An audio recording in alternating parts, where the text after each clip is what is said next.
Mi nombre es Sofía Ortega y yo les voy a presentar mi proyecto de segundo parcial de ética. Origen de la ética y su relación con la filosofía. ¿Qué es la ética? La ética es la disciplina filosófica que estudia los actos humanos libres, conocidos como hechos morales.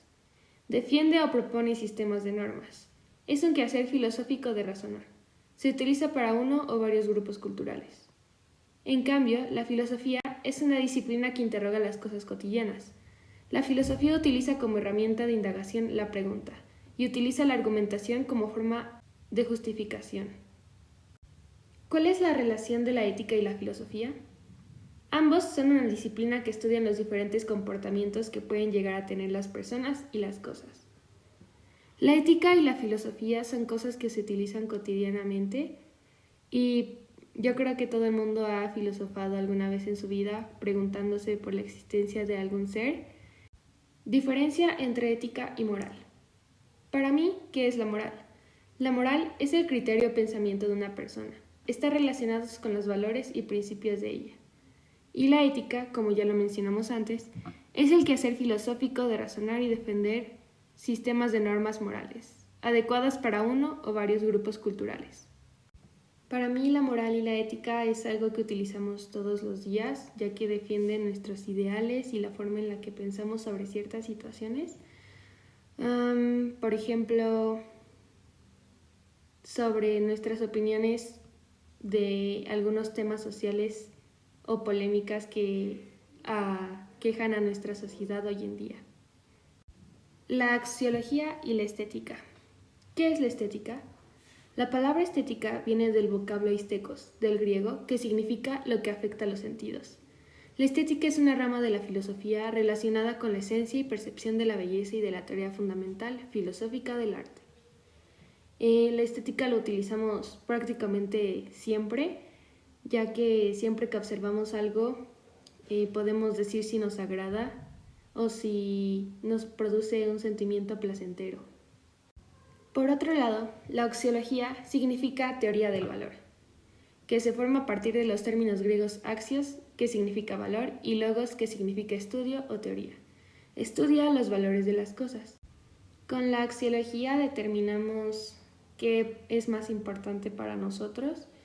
Por ejemplo, imaginemos que tienes que acudir a un examen, pero ese mismo día tienes práctica de tu deporte favorito. No sabrías a cuál de los dos ir y le das un valor más importante a uno, por ejemplo, en este caso a la escuela. Ahora hablaremos de los juicios de valor. Un juicio es un acto del pensamiento por el cual se afirma o se niega alguna idea respecto a otra. Emitir un juicio es lo mismo que afirmar o negar algo. Se realizan cuando calificamos a cualquier persona, idea o acción como bella, fea, justa, injusta, etc. Los juicios de valor los podemos realizar todo el tiempo, calificando ciertas cosas, y creo que todos en algún momento lo hemos hecho. Los juicios de valores siento que es algo muy personal y es algo que cada quien piensa sobre alguna cosa, porque no todos percibimos las mismas situaciones de la misma manera. Por ejemplo, a mí me podrá gustar mucho, no sé, la música pop y me podría parecer algo muy bello y muy bueno de escuchar, pero hay personas a las que no les agrada y pues también es cuestión de respetar cada uno sus gustos y decisiones. A continuación hablaremos de las escuelas filosóficas. Primero hablaremos de la escuela socrática. Su representante es Sócrates, fue profesor de Platón, y él siempre decía que es preferible sufrir una injusticia que cometerla.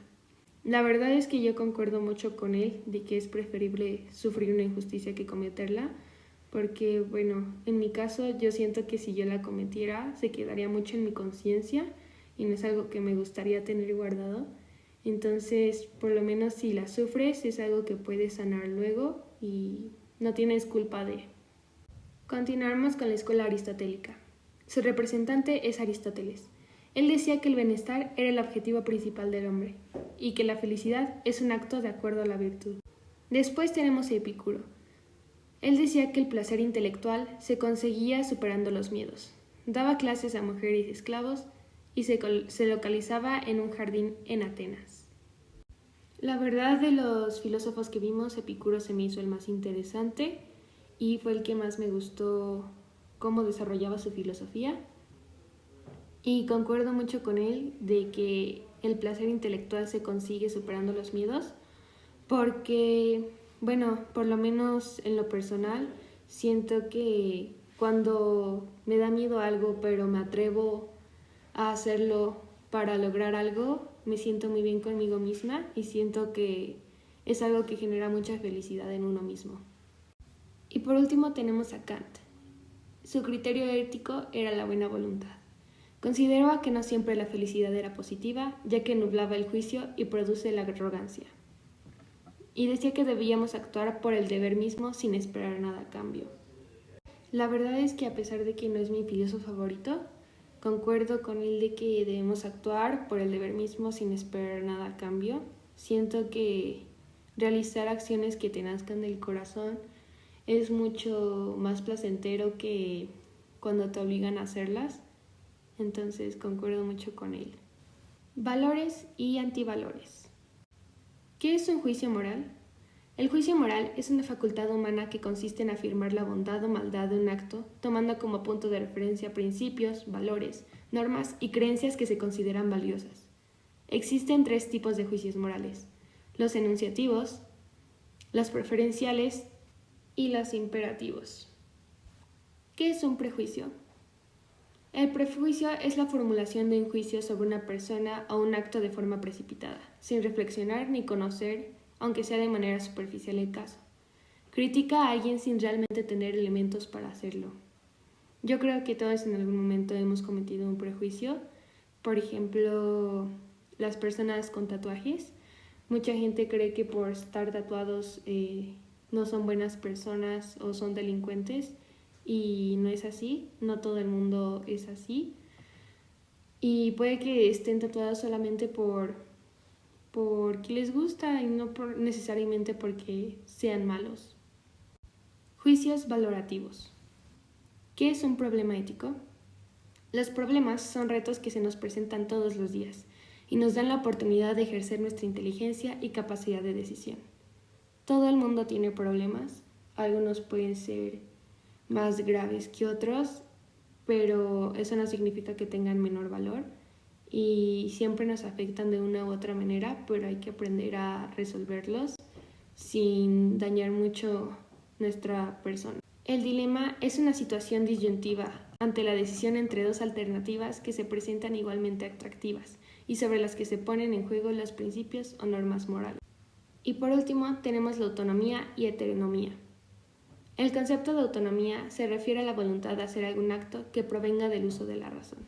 Por otro lado, cuando la voluntad actúa de un modo distinto a su propia autodeterminación, se dice que es heteronomía. Esto significa que en la autonomía nosotros tomamos nuestras propias decisiones porque queremos y no porque nadie nos obliga, a diferencia de la heteronomía, que es cuando alguien nos hace hacer algo porque es necesario, pero uno no quiere hacerlo. Podemos tomar como ejemplo que tu mamá quiere que laves los trastes. Ella te obliga a que lo hagas, pero tú no quieres. Ese sería un ejemplo de heteronomía. Pero en caso de que, no sé, quieras salir y entonces por propia decisión decides lavar los trastes para poder acabar más rápido y salir más temprano. Y eso sería todo de mi parte. Muchas gracias por poner atención.